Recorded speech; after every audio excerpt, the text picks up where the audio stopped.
नमस्कार, F&O junction में आपका स्वागत है। मैं हूं डिम्पी कालरा और ये आधे घंटे का शो पूरी तरह से डेडिकेटेड है वायदा बाजार को लेकर, यानी कि इसमें हम निफ्टी बैंक निफ्टी के आउटलुक तो आपके सामने रखेंगे, अगर कोई ऑप्शन का सौदा होगा तो वो भी आपके सामने उतारेंगे, और साथ ही साथ जो आज के ट्रेंडिंग एफ&ओ शेयर्स हैं वो सब के सब इस कार्यक्रम में हम आपके सामने लेके आएंगे। उम्मीद करते हैं कि ये कार्यक्रम आपको काफ़ी पसंद आ रहा होगा, और इसी कार्यक्रम में हम आपके सामने रिपोर्ट कार्ड से लेकर 5 बड़ी बातों से लेके आज के शेयर्स का व्यू पॉइंट भी रखते हैं। खैर, कार्यक्रम की शुरुआत करते हैं। आज प्रशांत सावंत हमारे मेहमान होंगे जिनसे हम बातचीत करेंगे, लेकिन उससे पहले एक बार रिपोर्ट कार्ड आपको दिखा देते हैं और 5 बड़ी बातें आपके सामने रखते हैं। पहले 5 बड़ी बातें। एफआईज के 2 दिन की बिकवाली के बावजूद भी बाजार आज एक दायरे में है। 17,000 तोड़ नहीं रहा, 17,400 आ नहीं रहा, और ये बात हमने कल परसों भी आपके सामने की थी कि बुल्स एंड बियर के बीच की एक फाइट है और इस फाइट में मार्केट एक रेंज में रहेगा।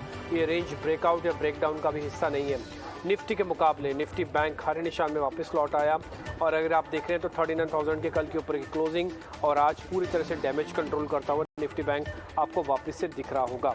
थर्ड पॉइंट, इस समय अगर आप टीसीएस के अच्छे नतीजों के बावजूद भी आईटी पे थोड़ा दबाव है। टीसीएस अपने आप में 40 रुपये की गिरावट के कामकाज करता हुआ दिख रहा है, और उसने पूरे आईटी सेक्टर पे दबाव बनाया हुआ है। इसलिए आज मार्केट आपको एक नए लेवल पे जाते हुए नहीं दिख रहा, क्योंकि इसने मूड और माहौल दोनों ही ख़राब किया कि बेहतर नंबर्स के बावजूद भी मार्केट ने रिस्पॉन्ड क्यों नहीं किया आईटी पे। खासकर फाइनेंस को छोड़कर ज़्यादातर सभी सेक्टर्स में आज कमज़ोरी है, और आप फाइनेंस सेक्टर ही इकलौता ऐसा सेगमेंट है जहां पर आपको अभी हरा निशान दिख रहा होगा। 5वीं बड़ी बात हुआ है इंडिया विक्स की।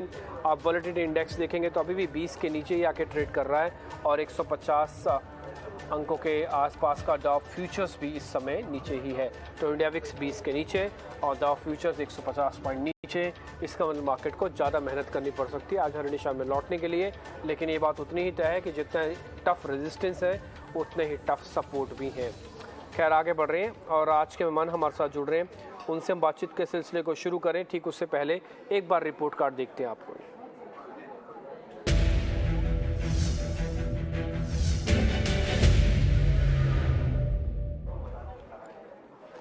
हम रिपोर्ट कार्ड इसलिए लेके आते हैं ताकि मेहमानों का जो एक व्यू पॉइंट है जो उन्होंने आपके सामने रखा है उसको एक बार हम जज कर पाएँ कि हाँ कहाँ पे कैसे कैसे ट्रेड्स बनते हुए दिखे जो उन्होंने हमको रिकमेंडेशन दी थी। जैसे कल शिवांगी शारदा हमारे साथ जुड़ी थी सोमवार के दिन, तो वेदांता उनके रिकमेंडेशन लिस्ट में था, करीब 3% का रिटर्न वहाँ पे आया होगा।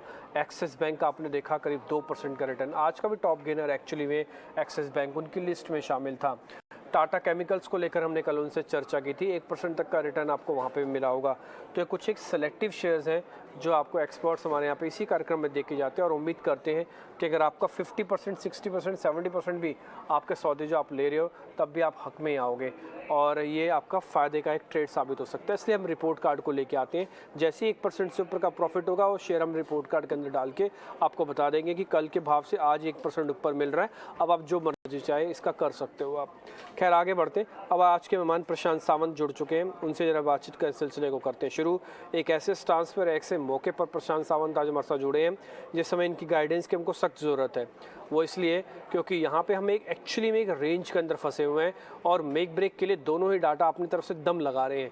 बियर्स दम लगा रहे हैं कि 17,000 के नीचे किस तरह से ड्रैग कर जाएं ताकि बेरिश ट्रेंड शुरू हो जाए, और बुल्स इसलिए थोड़ा दम लगा रहे हैं ताकि ये जो फॉलोअप बाइंग है वो जो नहीं आ रही है उसको किसी तरह से भी फिलहाल रोक लें, लेकिन बाद में बाइंग लौटती हुई आ जाएगी। 5% का ओपन इंटरेस्ट से 6% का ओपन इंटरेस्ट करीब करीब आपको निफ्टी के फ्यूचर्स में दिख रहा होगा। डिस्काउंटिंग चल रही है, ये नेगेटिव पॉइंट है। 6% का ओपन इंटरेस्ट एडिशन है, ये पॉजिटिव पॉइंट है। बाजार कोशिश कर रहा है थोड़ा ऊपर आने की, देखते हैं आज क्या होता है। कल का रिस्क इंडिकेटर और आज का रिस्क इंडिकेटर में कोई खास बड़ा बदलाव नहीं है, वो 17,150, और आज भी यही चल रहा है, आपको दिख रहा है 17,150। प्रशांत जी, जरा ये बताइएगा कि निफ्टी किस तरफ जा रहा है? हम ऊपर के जाने की तरफ तैयारी कर रहे हैं, यानी कि 17,400 को टेस्ट करेंगे, ब्रेक करेंगे, या फिर पहले 17,000 को तोड़ देंगे? चांसेस किसके ज़्यादा हैं at the middle of this theme? है जी डीपी जी, गुड आफ्टरनून और सभी दर्शकों को नमस्कार। तो पहली बात तो मैं ये सजेस्ट करूंगा कि जब तक निफ्टी 17,400 के ऊपर पोजिशनली नहीं निकलता तब तक मैं कोई पोजिशनल लॉन्ग्स लेना नहीं चाहूंगा, और हम एक रेजिस्टेंस के करीब जा रहे हैं। तो मैं पहला सजेशन दूंगा कि आप प्रॉफिट बुकिंग की तरफ ध्यान दो और 17,150 पे अपना ट्रेलिंग स्टॉप लॉस निफ्टी में बनाए रखो। 17,150 आप आज का स्टॉप लॉस बता रहे हो? जी ये मेरे मेरे हिसाब से एक ट्रेलिंग स्टॉप लॉस होना चाहिए, क्योंकि आप एक रेजिस्टेंस के करीब जा रहे हैं और मुझे लग रहा है कि अभी तक हम एक कन्विक्शन बुल जोन में है नहीं। और एक बार अगर मैं बैंक निफ्टी को कहूँ तो डेफिनेटली हम स्ट्रांग जोन में हैं, बट निफ्टी मुझे लग रहा है थोड़ा सा स्टक है और हो सकता है हम कल के लो को एक बार रिविजिट करें। तो इसलिए मेरा निफ्टी में फ्रेश बाइंग की सलाह नहीं होगी, और उसी के साथ जिनके पास लॉन्ग हो वो थोड़ा 17,150 के नीचे फ्यूचर्स के लेवल बता रहा हूँ, यानी 17,140, 17,145 इन लेवल में अपना स्टॉप लॉस बरकरार रखें, ताकि अगर निफ्टी में रिवर्सल आए तो जस्ट एक 40-45 पॉइंट पे आपका प्रॉफिट बुक हो जाए। उसी के साथ अगर निफ्टी ऊपर जा रही है तो आप अपने स्टॉप लॉस को ट्रेल करते रह सकते हो। तो 17,145 एग्जिस्टिंग लॉन्ग्स के लिए स्टॉप लॉस। ओवरऑल मेरा निफ्टी पे व्यू ये है कि एक बार शायद हम कल के लो को इस हफ्ते में टेस्ट कर लेंगे, और वहां से जब बाइंग आए तब मैं डेफिनेटली कन्विक्शन के साथ लॉन्ग जाऊंगा। फिलहाल ये मिडवे जोन में मैं न्यू पोजीशन रेकमेंड नहीं करूंगा। और इसी के सामने मैं जब बैंक निफ्टी देख रहा हूं तो बहुत क्लियर कट स्टॉप रेजिस्टेंस इसके लिए है फ्यूचर्स में 39,400, 39,450। जब तक हम उस जोन के ऊपर नहीं निकलते फ्रेश बाइंग अवॉइड कीजिए, और यहाँ पे आप ट्रेल कर सकते हो 39,100 के स्टॉप लॉस से 39,100। ओके ठीक है, तो आप एक काम कीजिए, निफ्टी पे ना होल्ड लिखिए। पहला पॉइंट निफ्टी पे होल्ड लिखिए। दूसरा उसके अंदर स्टॉप लॉस डालिए 17,140 का। टारगेट डालिए उसके अंदर 17,400 का। तो होल्ड का ठप्पा लगा दिए। अभी लेवल्स भी आपके छप आ जाएंगे आपकी स्क्रीन पे। 17,400 टारगेट लिखना है, 17,140 आपको स्टॉप लॉस लिखना है। नो बाय नो सेल, जिनके पास पोजीशन है सिर्फ उन्हीं के लिए है ये। ताज़ा खरीदारी करनी नहीं है, फ्रेश शॉर्ट्स बनाने नहीं है। मार्केट के पास जब तक लॉन्ग और शॉर्ट्स का सिग्नल ना आए तब तक कुछ ना कीजिए। खासकर ऑप्शन वाले थोड़े और सावधान रहें। ये इसी रेंज के अंदर आपको चर्न करा देगा और इसी चर्निंग में आपके कहीं स्टॉप लॉस ना कट जाए। तो इसलिए कॉल्स और पुट्स दोनों का ही घाटा हो सकता है। आप एक काम जो छोटा सा भी यहाँ पे कर सकते हैं वो 17,140 का स्टॉप लॉस रखिए, 17,400 का टारगेट रखिए, होल्ड रखिए पोजीशंस को जिनके पास है। सर आप जरा बैंक निफ्टी पे आप बता रहे थे थोड़ा ज़्यादा बुलिश हो आप, जरा उसके लेवल्स बता दीजिए और कन्विक्शन बताइए। बाय करना है कि उसको भी होल्ड में डालें? डीपी जी कंडीशनल बाय होगा। अभी हम रेजिस्टेंस के करीब जा रहे हैं, तो जिनके पास लॉन्ग्स हो सबसे पहले 39,100, 39,100 से लेके 39,125 इस जोन में स्टॉप लॉस रख के आप ट्रेल करो पोजीशंस को। फ्रेश बाइंग कहाँ करनी है तो 39,450 क्रॉस हो जाए, यानी यहाँ से करीबन 1% से भी कम हूं, तो 39,450 के ऊपर मैं definitely high conviction by bank Nifty में रखूंगा।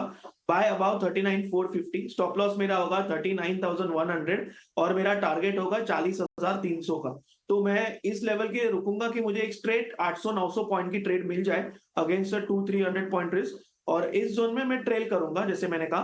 तो स्ट्रिक्टली 39,450 के ऊपर बाय, स्टॉप लॉस 39,100, टारगेट 40,400।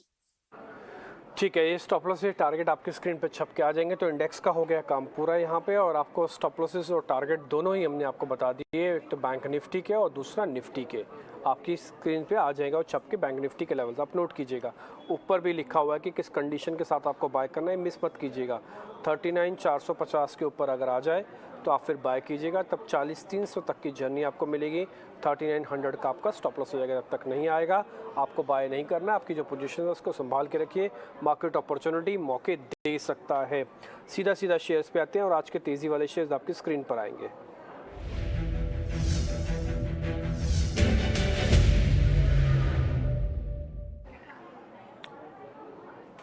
तो आज के जो तेज़ी वाले दो शेयर आपके स्क्रीन पर आ रहे हैं उसमें अगर आप देखेंगे तो एक तो अदानी ग्रीन्स का शेयर है और दूसरा शेयर भी आपकी स्क्रीन पर आएगा। एक बार आप चेक करेंगे सर अदानी ग्रीन्स के एक बार चार्ट को चेक करेंगे सर? जी डिम्पी जी, अडानी ग्रीन होगा या अडानी एंटरप्राइज होगा? हाँ वो माफ़ी कीजिए, अदानी ग्रीन गलती से छप के आ गया। अदानी एंटरप्राइजेज है, अदानी ग्रीन्स तो एफ&ओ में है ही नहीं, हो तो कैश का शेयर है। अदानी एंटरप्राइजेज और दूसरा एशियन पेंट, इन दोनों को जरा चेक कीजिए सर। जी अडानी दोनों ही शेयर पे बात करूंगा। तो सबसे पहले अडानी एंटरप्राइज, मुझे लग रहा है कि इसकी सेलिंग थम चुकी है, और जो बहुत बड़ी एक बेरिश कैंडल बनी थी 3,100 तक करीबन 3 तारीख को, उसका लो रिजेक्ट हो चुका है। ये एक बहुत स्ट्रॉन्ग पैटर्न होता है, इसके बाद कंसोलिडेशन चल रहा है, तो यहाँ डेफिनेटली लॉन्ग पोजीशन बना सकते हैं। और अभी हम करीबन चल रहे हैं 3,300 3,325 3,330 के जोन में। तो स्टॉप लॉस हमें बनाए रखना होगा करीबन 3,260 265 के आसपास, मतलब 3,265 लेवल के आसपास आप स्टॉप लॉस रख सकते हो। और मेरे हिसाब से आप अभी टारगेट रख सकते हो करीबन 3,450 एज टारगेट 1 और 3,500 एज टारगेट 2। मुझे लग रहा है इसका बेस फॉर्मेशन बहुत ही अच्छा हो चुका है और अब ये नेक्स्ट लेवल ऑफ रैली के लिए शुरुआत कर देगा। ओके ठीक है, तो इस पर मोहर लगा दें। लेवल्स भी आपकी स्क्रीन पर आ जाएगा, बाय का ठप्पा लगाइए और लेवल्स आपकी स्क्रीन पर आ जाएंगे। Adani Enterprises buy. Sir Asian Paints के बारे में भी कुछ बताइए कि ड्रॉप करें इसको। एशियन पेंट्स के बारे में भी बात करूंगा। डिम्पी जी बहुत अच्छे सपोर्ट से बाउंस हुआ है और मोमेंटम अच्छा पिकअप हुआ है। तो डेफिनेटली अभी करीबन ये 3,360 के आसपास कामकाज कर रहा है और मुझे लग रहा है कि ये शायद बहुत बड़ा मोमेंटम मुंह देख सकता है क्योंकि इसका बेस फॉर्मेशन बहुत स्ट्रांग हो चुका है। तो इसमें मैं स्टॉप लॉस रखूंगा करीबन 3,330 के आसपास, 3,330, और टारगेट में रखूंगा 3,420 से लेके 3,425। तो दोनों ही स्टॉक बाय लिस्ट में जा सकते हैं। बहुत strong momentum by Asian paints होगा और एक लो रिस्क बेस फॉर्मेशन की वजह से बाय अडानी एंटरप्राइज होगा। ओके ठीक है, दोनों के लेवल्स आपके स्क्रीन पर आ जाएंगे। एशियन पेंट्स पे भी बाय है और अदानी एंटरप्राइजेस पे भी बाय है और इन दोनों के दोनों शेयर्स आपकी स्क्रीन पर आएंगे। मैं एक काम आपके लिए और कर देता हूँ, इसके ज़रा चार्ट्स भी आपकी स्क्रीन पर लेके आता हूँ और एक बार जरा आप इसको देख भी लेंगे, आपको थोड़ा आइडिया भी लग जाएगा कि इन शेयर्स पे क्यों आपको बाय रिकमेंडेशन मिल रहा है। एक बार जरा पहले एशियन पेंट्स के चार्ट आपकी स्क्रीन पर आएंगे, आप जब तक लेवल्स नोट कर लीजिएगा एशियन पेंट्स के, फिर अदानी एंटरप्राइजेस पे। पहले जरा एशियन पेंट्स आपकी स्क्रीन पर लेके आते हैं और आपको चार्ट दिखाते हैं। इम्पॉर्टेंट दो चीज़ें हैं, पहला सपोर्ट और दूसरा रेजिस्टेंस। यही दो चीज़ें होती हैं जो टिपिकली हम चार्ट्स में देखते हैं। आप इस चीज़ में वही देखेंगे, अगर रेजिस्टेंस ने एक ही जगह पर आके दम भरा है तो सपोर्ट भी एक ही जगह पर आके बार बार रुक रहे हैं। कहाँ कहाँ पे सपोर्ट है, यह है first point, second, then third. और थर्ड वाला जो सपोर्ट है ना, वो थोड़ा कंसोलिडेटेड सपोर्ट है। एक होता है कि आपने फॉल किया और वर्टिकल राइज किया, फॉल किया वर्टिकल राइज किया, ये आप दोनों जगह पर देख पा रहे होंगे। लेकिन इस बार का जो है ना वो कंसोलिडेटेड बेस बन रहा है। तो उम्मीद ये है कि इस बार का कंसोलिडेटेड बेस पिछले बार के बेस के अकॉर्डिंग थोड़ा ज़्यादा मजबूत होगा। एवरेजेस का ब्रेकआउट होगा तो हम रेजिस्टेंस को टच करने के लिए जाएंगे। एक मोटा मोटी एक रेंज है एशियन पेंट्स की जिसके अंदर अभी आपको ट्रेड करता हुआ दिखेगा। रेजिस्टेंस जितने स्ट्रांग हैं सपोर्ट भी उतने स्ट्रांग हैं, इसलिए एशियन पेंट्स पे कन्विक्शन बैठता है। इस बार का कंसोलिडेटेड सपोर्ट लेवल्स आपके हक में आता है। 34.20 आपका पहला टारगेट, 33.30 आपके लिए स्टॉप लॉस है। अदानी एंटरप्राइज के बारे में तो बताने की ज़रूरत ही नहीं है, शेयर काफ़ी तेज़ी से चलता है और ये अभी निफ्टी का पार्ट भी है। एक तेज़ गिरावट, तेज़ डिप आ चुका है लेकिन उसके बाद अब वापस ये स्पीड से ऊपर आता हुआ शेयर दिख रहा है। अदानी एंटरप्राइज के लेवल भी आप नोट कर लीजिएगा। शॉर्ट कवरिंग के दो शेयर आएंगे सर, एक तो इंडिगो इंटरग्लोब एविएशन और दूसरा है सर डिक्सन टेक्नोलॉजीज़। जरा इन दोनों शेयर्स को और चेक कर लीजिए। जी डिम्पी जी, इन दोनों में मुझे लग रहा है कि अगर मैं पहले डिक्सन पे बात करूं तो डिक्सन मेरा हाई कन्विक्शन बाय लिस्ट में जाएगा क्योंकि इसकी बेस बहुत अच्छी बन चुकी है और ये करीबन अभी 4,270 के आसपास है। तो इसमें स्टॉप लॉस रखेंगे 4,230 का, 4,230 का, और टारगेट हम इसके थोड़ा नीचे यानी 4,225 के आसपास आप स्टॉप लॉस बनाए रख सकते हो। टारगेट आपका होना चाहिए करीबन 4,400 का फर्स्ट टारगेट। मुझे लग रहा है ये बहुत अच्छी मूव के लिए तैयार हो रहा है और जहां से इसका रिजेक्शन आया था यानी 4,500 उस लेवल तक भी ये जा सकता है। रिस्क रिवॉर्ड बहुत अच्छा है, तो ये मेरा फर्स्ट पिक बनता है।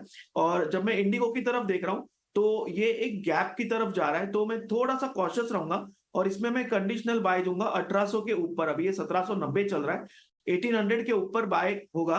1,785 का स्टॉप लॉस यानी 1,785 और टारगेट होगा 1,840 का। तो स्ट्रिक्ट बाय ओनली अबाउ 1,800। और जो दूसरा स्टॉक था डिक्सन, वो आउटराइट बाय कर सकते।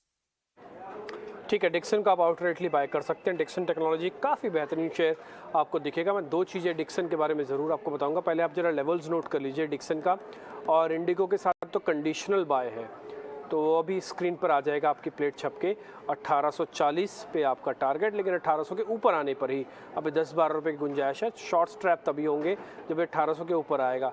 टिल 1,840 तब आपका टारगेट बनेगा, 1785 आपका स्टॉप लॉस बनेगा। डिक्सन टेक्नोलॉजीज़ के चार्ट आपकी स्क्रीन पर लेके आते हैं। दो इंपॉर्टेंट चीज़ आपको बतानी है, आप सिर्फ इसी डेली चार्ट से आपको क्लियर हो जाएगा। इससे पीछे का कैसे चलता था शेयर भूल जाइए, जहाँ से दो लाइन ड्रॉ की हुई है सिर्फ यही देखिएगा। आपके पास सपोर्ट एरिया कौन से हैं, एक तो ये वाला सपोर्ट एरिया, शेयर ने रिस्पेक्ट कहाँ पे लिया है, सेम विद दिस फिर से सेम सपोर्ट एरिया। 200 दिन की एवरेज कहाँ है, उसी सपोर्ट एरिया पे। 50 दिन का क्रॉसओवर्स कहाँ है, उसी सपोर्ट एरिया पे। पुराना स्टॉप लॉसेस कहाँ है या बेस कहाँ है, वो इसी एरिया में। इसके बाद अगर ये आपका बेस कैंप है तो इसके नीचे आपने क्या किया, इसके नीचे आपने एक अपवर्ड राइजिंग चैनल के साथ आपने काम किया। धीरे धीरे आप बढ़ते गए, अपने लोस को आपने प्रोटेक्ट किया। एक बार का लो, दूसरी बार का उसके ऊपर, तीसरी बार का उसके ऊपर, चौथी बार फाइनली आपने उस बेस कैंप को पार कर लिया। अगर आप माउंटेनियर हैं तो आपको उस बेस कैंप का मतलब समझ में आ जाएगा कि एक बार अगर आपने बेस कैंप कर लिया आपका बेंच मार्किंग हो गया। फिर आप और ऊपर जाएंगे पहाड़ के, फिर आप और ऊपर जाएंगे उस पहाड़ के, फिर आपका बेस कैंप 1 2 3 4 ऐसे होता जाएगा। कुछ ये एक बेस कैंप की तरह है जो अभी सपोर्ट बना हुआ है। डिक्सन के अंदर एक मूव स्ट्रॉन्ग आ सकता है, इसलिए आपको सरकार ये कहना है कि आउटराइटली उसको बाय करना चाहेंगे। 4500 रुपये का टारगेट, 42-25 का स्टॉप लॉस है। लेकिन इंडिगो में कुछ कंडीशन बाय है, वो आपकी स्क्रीन पर आ जाएगा। इंडिगो की कंडीशन क्या है, 1800 की, और उसके बाद आपको 1840 तक का टारगेट होगा। खैर आगे बढ़ते हैं, अब जरा मंदी वाले शेयर आपकी स्क्रीन पर लेके आते हैं।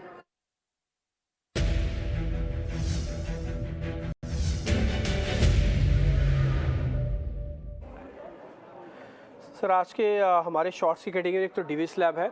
आज हमको पंकज बता भी रहे थे कि इनका कुछ शिपमेंट का डाटा है जिसकी वजह से उतना ठीक नहीं है, और इससे आज ये 3-3.5% टूट गया।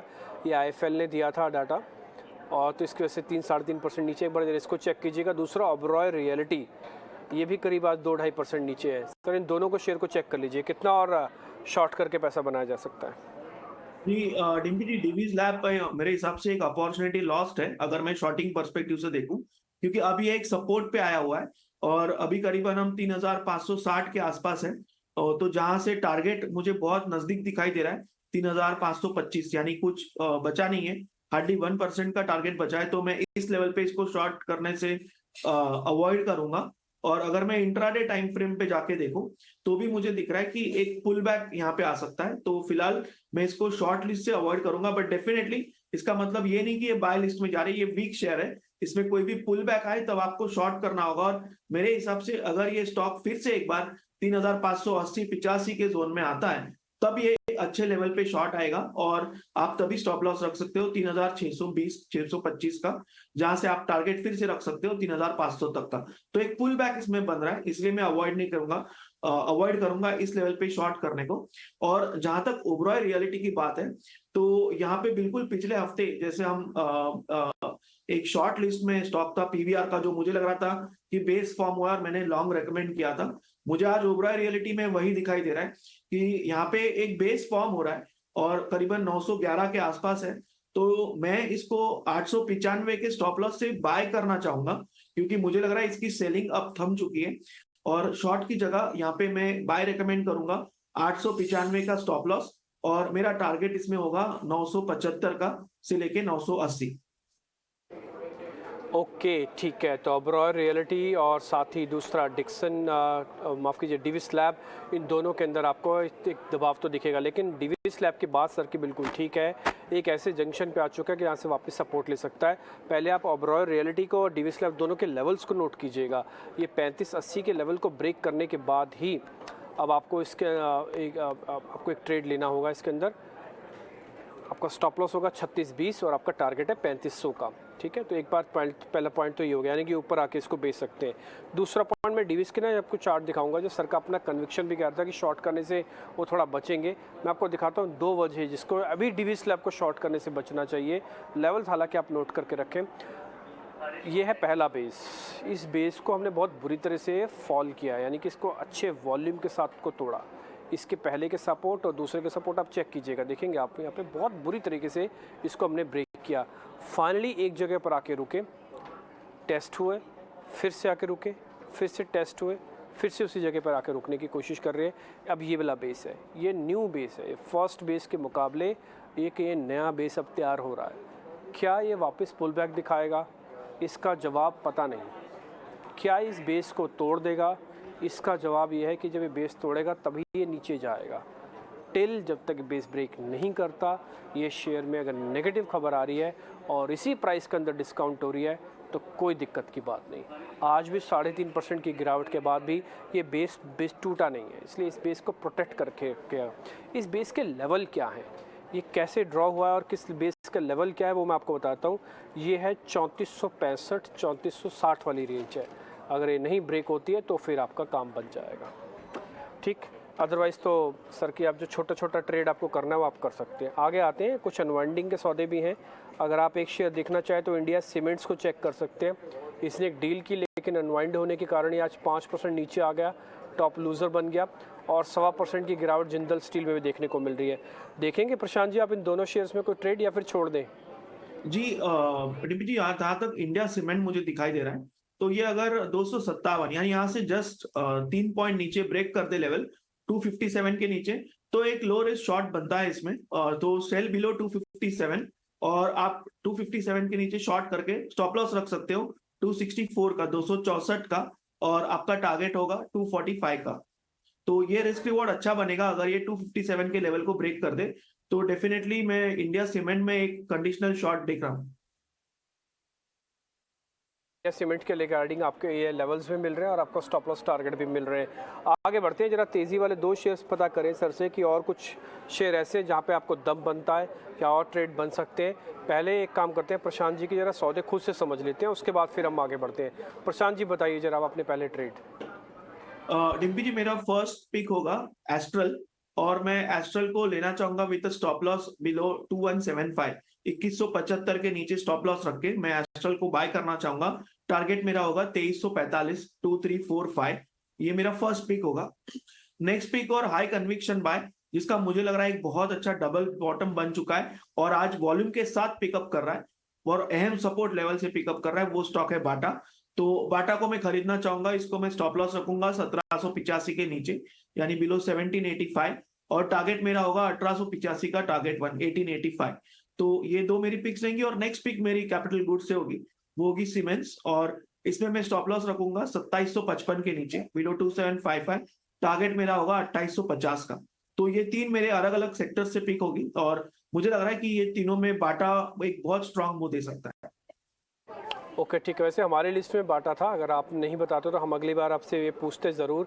1885 आपने टारगेट दे दिया, हमारी तेज़ी वाली शीट में भी आज हमने बाटा रखा हुआ था। आप दूसरा शेयर कह रहे हैं एस्ट्रल पॉली, इस पर भी आप ध्यान रखें। एक बार एस्ट्रल के भी टारगेट दिखा सकते हैं आप, एस्ट्रल और बाटा दोनों के टारगेट आपने रख दिए सामने। अच्छा सर, इसी कैटेगरी में मैं एक शेयर आपके साथ और जोड़ना चाहता हूँ। एक बार आप ट्रेंड को चेक करेंगे, ट्रेंड टाटा की कंपनी है, फैशन से जुड़ी हुई, TRENT, ट्रेंड। डिम्पी जी, अगर आप इसका नाम हटा दो और इसको बाटा के साथ रख दो, तो ये बिल्कुल चार्ट कॉमन है और बिल्कुल सेम स्ट्रक्चर, यानी डबल बॉटम बना हुआ है और ये उछाल लेने के लिए तैयार है। तो इसमें अभी करीबन हम 1451 के आसपास, 1451 के आसपास है, और मुझे लग रहा है कि इसमें हम स्टॉप लॉस रख सकते हैं जो कल का लो था, यानी 1420, 1420 का स्टॉप लॉस रख सकते हैं। टारगेट आप रख सकते हो 1500 का, और अगर 1500 ये स्टॉक क्रॉस कर जाए तो इस स्टॉक की एक खासियत है, जब मोमेंटम में आता है तो बहुत तेज मूव करता है। तो फिलहाल रिस्क रिवॉर्ड के हिसाब से 1500 का टारगेट और 1420 का स्टॉप लॉस बिल्कुल जस्टिफाइड है। ओके ठीक है सर, एक ना मंदी का शेयर आपसे और जरा चेक करवाना है। गोदरेज प्रॉपर्टीज़ में ना काफ़ी सारे इन्वेस्टर आए हैं इस समय, तो मेरे को हालांकि हम तो डाटा के हिसाब से उठाया हुआ शेयर है हमने ये। तो गोदरेज प्रॉपर्टीज़ के अंदर ना आज फिर से मंदी है, 1200 का लेवल आ गया है। आपको ध्यान होगा 1100-1200 की रेंज से चला था, 1400 पहुंचा था। आप एक काम करेंगे, गोदरेज प्रॉपर्टीज़ का ना जरा 2 महीने का चार्ट दिखाइए, 2 नहीं उल्टा 3 महीने का भी दिखा देंगे तो तब भी चल जाएगा। तो प्रशांत जी, मेरे को आपसे ना ये पता करना है कि उन इन्वेस्टर्स को घबराना तो नहीं है। 3 महीने का चार्ट आपकी स्क्रीन पर आ गया, ये 8% नेट में लॉस आया। ये जो आप माउंटेन्स देख पा रहे हैं ना ऊपर बने, इसी 3 महीने में बने हैं, और इसी 3 महीने का मतलब ये है कि इसके अंदर करीब 1450-1500 के लेवल्स भी आए हुए हैं। आज ही वापस 1200 आया हुआ है। तो एक ये ख़राब शेयर है जो इन्वेस्टर्स को अभी और थोड़ा तड़पाएगा, या फिर ये दूसरी बार अपॉर्चुनिटी दे रहा है कि 1200 के आसपास मैं आ गया हूँ, जिनसे पहली बार मिस हुआ है दूसरी बार मिस ना करें, कृपा करके अंदर आ जाए। ये क्या कहना चाहता है? डिम्पी जी, दोनों ही स्टॉक, क्योंकि ओबरॉय रियलिटी भी सेल में था जहां मैंने बाय रिकमेंड किया है, और अब मैं अगर गोदरेज प्रॉपर्टीज देख रहा हूँ, मुझे एक चीज बहुत क्लियर दिखाई दे रही है कि ये दोनों ही शेयर एक बड़ी गिरावट के बाद पहली बार कोशिश कर रहे हैं हायर बॉटम बनाने की। ये एक बहुत बेसिक ऑब्जर्वेशन हम मिस कर देते हैं तो जब वो हायर बॉटम बना ना, उसके गैप सपोर्ट भी है। तो मुझे लग रहा है कि जिनके पास ये पोजीशन है वो 1170 के स्टॉप लॉस से होल्ड करो। 1170 जो फ्रेश बाइंग भी करना चाहते हैं वो भी 1170 क्लोजिंग बेसिस स्टॉप लॉस से बाय कर सकते हैं। और मैं ये नहीं कह रहा हूँ कि ये तुरंत जाके अपने पिछले हाई को यानी 1500 के आसपास जाएगा, स्लो मूव करेगा, क्योंकि जो बिकवाली थी वो तेज आई थी। बट अब जब ये जो लेग ऑफ फॉल आया है वहां पे बिल्कुल वॉल्यूम नहीं है, तो शायद सेलर्स एग्जॉस्ट हो चुके हैं और एक पुल बैक आ सकता है। जो सही वर्ड होगा वो पुल बैक होगा। तो 1170 के स्टॉप लॉस से आप इस पुल बैक के लिए होल्ड कर सकते हो, जो आपको करीबन 1265 1270 इस लेवल तक लेके जा सकता है। ओके ठीक है, तो आप ये कह रहे हैं कि शेयर तो बेहतर है और इसके अंदर कोई घबराने की बात नहीं है, धीरे धीरे चलेगा बट बेहतर चलेगा। मैं आपको फिर से गोदरेज प्रॉपर्टीज़ के चार्ट ज़रूर दिखाना चाहूँगा। होल्ड करके रखिए 1170 तक के लेवल्स को। एक बार मैं जल्दी जल्दी आपको चार्ट दिखा देता हूँ, फिर उसके बाद आप देखेंगे तो गोदरेज प्रॉपर्टीज़ के अंदर हमको क्या करना है, कैसे पोजीशंस बनानी है। आइए जरा गोदरेज प्रॉपर्टीज़ के चार्ट पे, और यहाँ पे आप देख रहे हैं ना मल्टीपल बॉटम्स बने हुए हैं। ये कोई छोटा मोटा चार्ट नहीं है, ये डेली चार्ट है, कई सालों का है। ये एक ज़बरदस्त फॉल आया, उसने एक जगह पर आपने आपको रोका, दूसरी जगह पर रोका, हमने दूसरा चैनल भी आपको बनाया और ये फिर से उसी जगह पे आके टेस्ट कर रहा है। इसलिए हमने ये सवाल पूछा कि क्या इन्वेस्टर्स को जिन्होंने सेकंड फेस वाला पुल बैक देखा हुआ है ये वापस उसी जगह पर आ गए जहाँ से एक्चुअली चला है। तो डरने घबराने की बात तो नहीं है। मैं फिर से बोल दूंगा आपको, गोदरेज प्रॉपर्टी एक ट्रेडिंग स्टॉक नहीं है, ये एक इन्वेस्टिंग स्टॉक है। आप बेस को ढूंढिए, अगर आपके पास वो अच्छे रेट पे मिल गया, आप अच्छे लेवल पे एंट्री करके, तो शेयर अपने आप काम करेगा, आपको ज़्यादा तकलीफ उठाने की ज़रूरत नहीं पड़ेगी। कुछ कुछ उसी जगह पर वापस आ गया है।